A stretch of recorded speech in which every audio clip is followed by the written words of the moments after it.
Hi everyone, it's Allison from Fathom 5 Tarot, and it's a really cold, blustery day here, so I thought, why not do a tarot tag?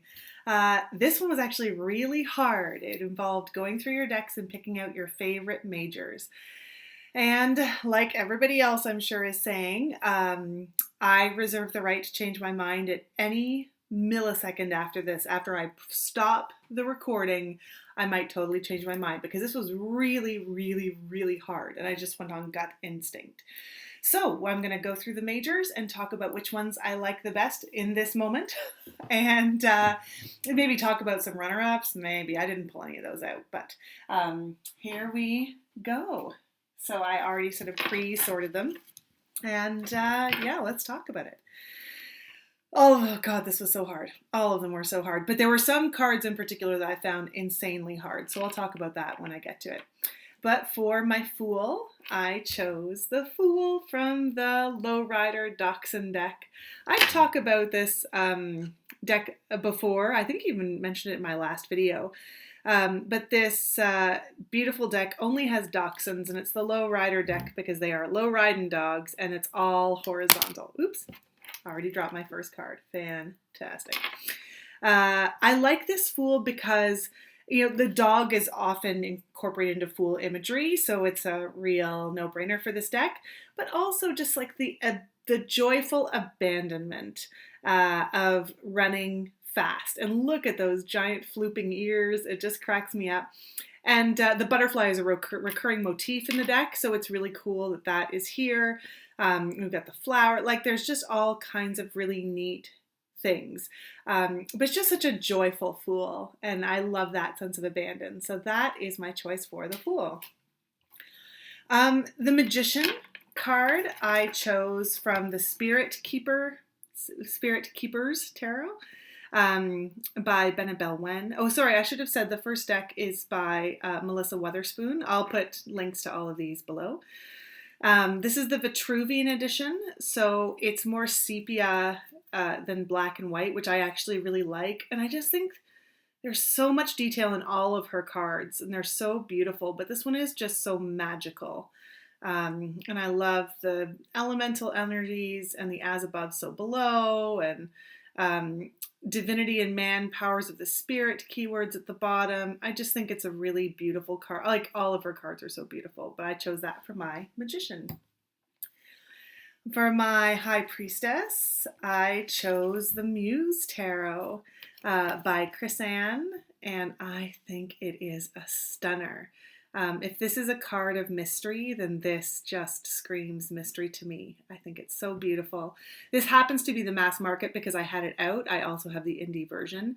The mass market is beautifully produced, or the one I got is anyway. I know there were some concerns about cardstock in the Light Seers Tarot, which I also have the indie. I don't have the mass market yet, but it's just gorgeous. The Empress. Oh gosh, I love this Empress card. So this is the Animal Totem Tarot, and I'm not going to have everybody, all the artist names memorized, but I'll put everything below. And every card in this deck is an animal. I have a lot of animal and nature-based decks. That's really my jam. Look at that Empress. Isn't she gorgeous? And just sort of just taking in all that the Empress means. So yeah, this is Llewellyn's Animal Totem Tarot. I got it at a weird time when Llewellyn was experimenting with her cardstock, and this, I actually prefer their thinner cardstock because this doesn't feel that nice, and it's a bit of a bear to shuffle. I think they've since switched back. I think they had it switched for like 6 months, and I got it then. But yeah, oh, I just love it. It hit me as absolutely right. For the Emperor, I chose from the Anima Mundi Tarot. By, oh shoot, now I've forgotten the name. Darn it. I should have written them all down. You can find this deck on Etsy. There's a companion oracle, which I didn't get because I just don't work that much with oracle cards.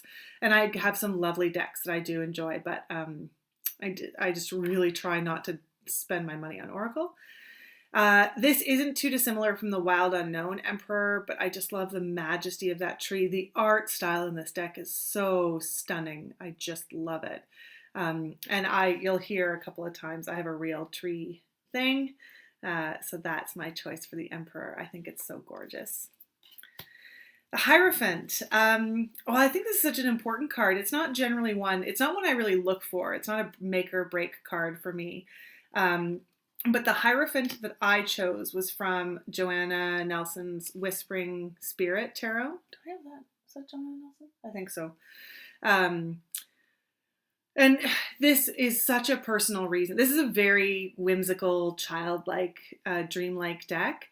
But it really reminds me of my grandfather because he lived on a farm and he had tamed the chickadees. And every morning he'd go out and feed the chickadees and they would just line his arms and shoulders.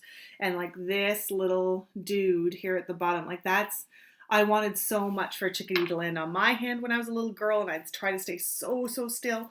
So this is just a really personal association for me and for my ancestry and my grandfather as a teacher. And so this one really works for me. I love it a lot. And that's the back. This is quite a big deck. And it is a beaut. She also created the Mons Tarot, and I talked in an earlier video about this one. Just sort of is my jam more, even though I know the Mons Tarot was a hugely popular deck. For the lovers, this was a tough one for me to choose, but in the end, I went with the Wild Unknown. This is the first edition, the indie version of the Wild Unknown, which has like sort of the tree ring back as opposed to the scaly back. In the newer versions of this deck, which I don't have, the Lovers has, I think, more of a rainbow as opposed to just blue.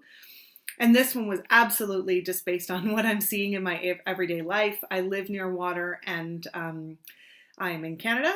And right now, the river that I live near, that I walk past every day, is just teeming with Canada geese and their little goslings, their newborn goslings.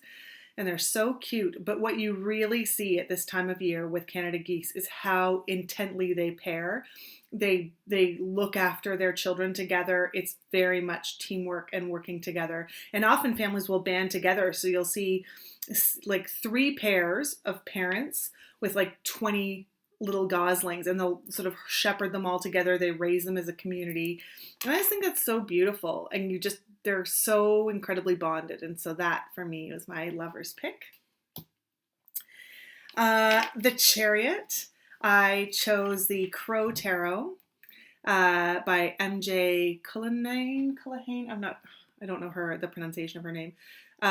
This is the mass market edition, which I have both editions. I got the independent version from Indiegogo, and that wasn't a great experience. It almost soured me on this deck, but I do love this art style so much.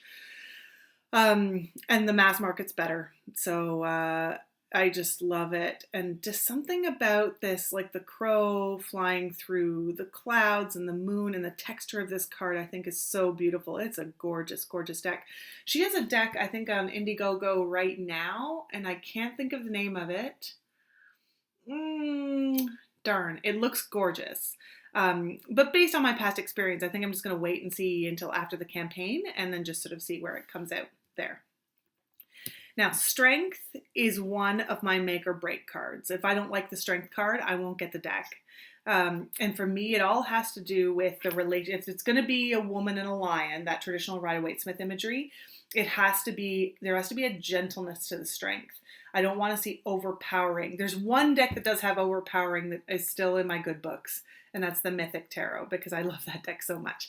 But in the meantime, I want to be like a communing, like although I don't have it because I watch Kelly Bear's videos, the Enchanted Forest Tarot, is that what it's called? Oh my God. Magic Tarot of the Magical Forest has got the sweetest, most wonderful. I've almost bought that deck several times just because of the Strength card alone. It's just so beautiful, this coming together. But for this one, I chose, and it's not going to be a surprise because I love the Halloween Tarot so much. I think it's ingenious. Now, of course, this is a heavily themed deck, Kipling West's Halloween Tarot. But this idea of caring, like who has the strength here, and it's so tender and it's so loving. Like she is examining the lion to see if she can make the lion better. He's feeling sick. And just the strength involved in that. I think that's a beautiful, although I don't like circuses and I don't like animals in captivity. We can go down that entire rabbit hole if you want, but But I think in this context, in this highly themed Halloween-y context, this is a fantastic strength card. Next, we have the Hermit, which is also one of my make or break cards. And oh God, I fretted about this for so long. And this actually isn't a deck, although I think the artwork is beautiful. It hasn't been one I thought I would use. Like, I thought I'd use it all the time, and it's just not, something about it just doesn't always click for me. But it's the Greenwood Tarot, and the Hermit here has been renamed as the Holly King. And what I like about this, well, there's a bunch of things I like about this. One is I love winter scenes. I love winter full stop. And I love winter scenes. And there's the reclusive person. It's clearly, you know, this sort of pre-Christian Christmassy tradition here with the warm cottage and the evergreen bough. We've got the traditional lantern. But look at the movement in his robe. This is a hermit who is like agile and strong and can get things done even in his own isolation. And it reminds me of the recasting of Dumbledore in the Harry Potter movies. And again, I'm not going to remember the names of these actors, but after the first Dumbledore died, they replaced him with an actor who said publicly he wanted to do a very different performance. He didn't want to just replace. In honor to Michael Chambon, I think was the name of the first one. And I just can't remember the name of the second off the top of my head, but he said he wanted to make him like agile and fast moving, and just like, he doesn't move quickly most of the time and you wouldn't know it, but he is strong and powerful and ready for battle. And that's kind of what this reminds me of, which I think is important. A hermit isn't just like, there's things happening while you're isolating. So I love that one. And I just think the lighting of that artwork is gorgeous. Wheel of Fortune. I'm going back to the Wild Unknown. Again, this is a really personal resonance for me in the way that everything's draped. I know some people don't really like this card because it looks messy, but fortune is messy and the world is messy. And it reminds me, I spent some time on the west coast of Canada and got to visit First Nations village, and one of the philosophies they live by is everything is one. So everything is interconnected. Even if you don't see the connections are there. And any little thing you do has impacts on other things. So consider what you do. Think about your actions. And this really sums that up to me very well. So this takes me back to that very specific experience. On top of that, I love this artwork. It's a beautiful card. I feel like there was a bit of Wild Unknown fatigue. People loved it and then they were like, nah. But I think it's a great deck. I've never lost my love for it. Now, there are a lot of great Justice cards, and I don't know, this is representative of everything I love about this deck. But it is the Naked Heart Tarot by Gillian C. Wilde. And I know this is a really simple Justice, but it's like this whole deck, everything you need is there. This is one of my all-time favorite decks.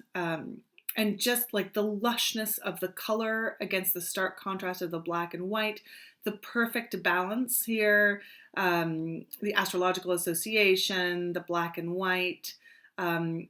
I just think this deck is so fantastic.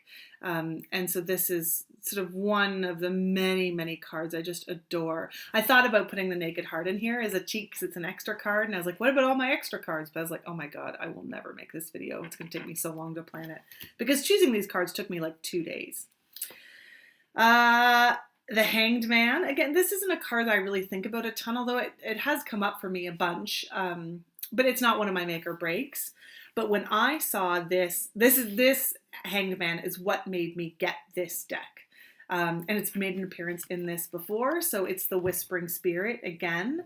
But this is the card that made me gasp. First, because it's so cute and colorful, but he's growing. Like, his little head is growing and flowering. And I just haven't seen that, like, often the Hanged Man is a very still card, and there's some movement here, but it's like you're hanged for a reason, right? Like, you're stopping for a reason, and it's not that growth stops, it's to help growth happen. And I just never seen it depicted in this way before. And I was like, I must have this deck. This is everything I want for my Hanged Man. And it is cute as a button. So that's my favorite Hanged Man. Death was tough. I have a lot of death cards that I really love. But I had to go with the one that actually brought me a lot of comfort when my own mother died. And it is the Anima Tarot. This happens to be the independent version. I love this deck. And this is her depiction of death. And I do understand when people are like, oh, don't sugarcoat death, don't take away the harshness of it. And I don't think this one does. But if you have, again, this largely has to do with the time of my life, probably when it meant so much to me.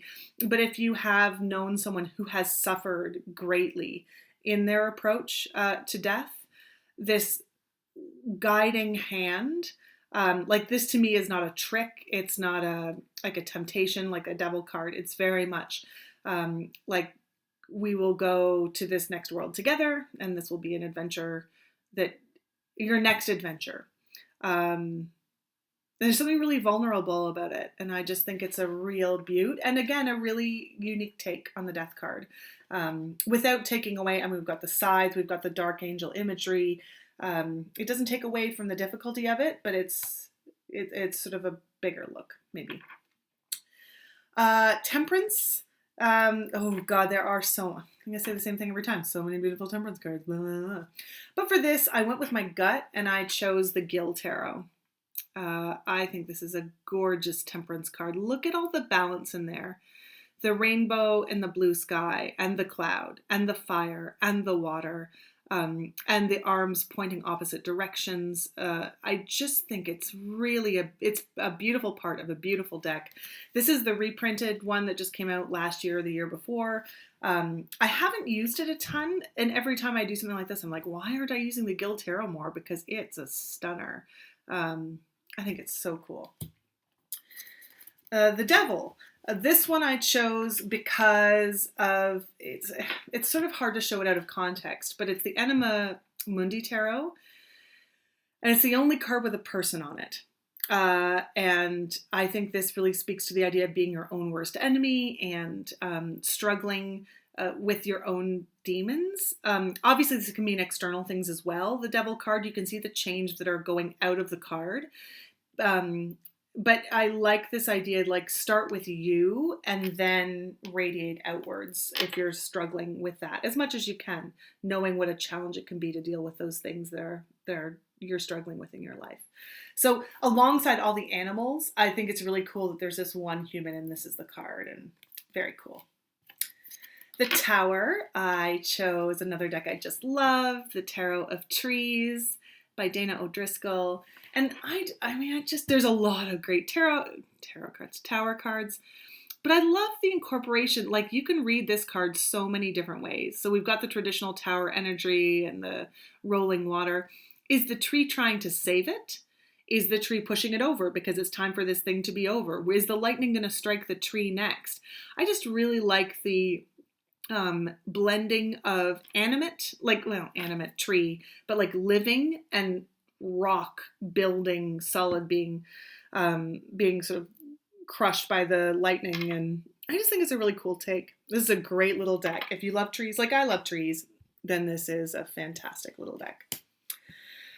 The Star, so tough, but I went with the Greenwood Tarot, isn't it? I mean, what else can I say?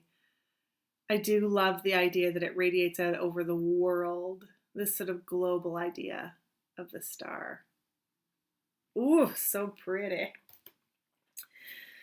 Now, the moon is also a make or break card for me, and it's pretty hard to screw the moon up. It's so beautiful. It's just such a gorgeous thing. So I hemmed and hawed. I looked at 1,000 moon cards that I have. But in the end, I went with which I think is one of the most beautiful whole decks in the world, not just for this moon card, but I went with the Pagan Otherworlds. I just think it just takes my breath away how stunning the artwork in this deck is. And while I traditionally like more of a nighttime thing for the moon, I love all the variations of color in this particular card. Whew. Next, we have the sun, and I like a lot of suns. But for this one, I chose my Brady Tarot. This is the first edition of the Brady Tarot. Look how gorgeous that is. Just so much warmth and light, and I really dig it. And this is a stunning deck. There is a second edition coming out where the white borders are going to be gone. And initially, I was all about that. And then I pulled out this deck and looked at it, and I was like, oh, it turns out I like my white borders. Who knew?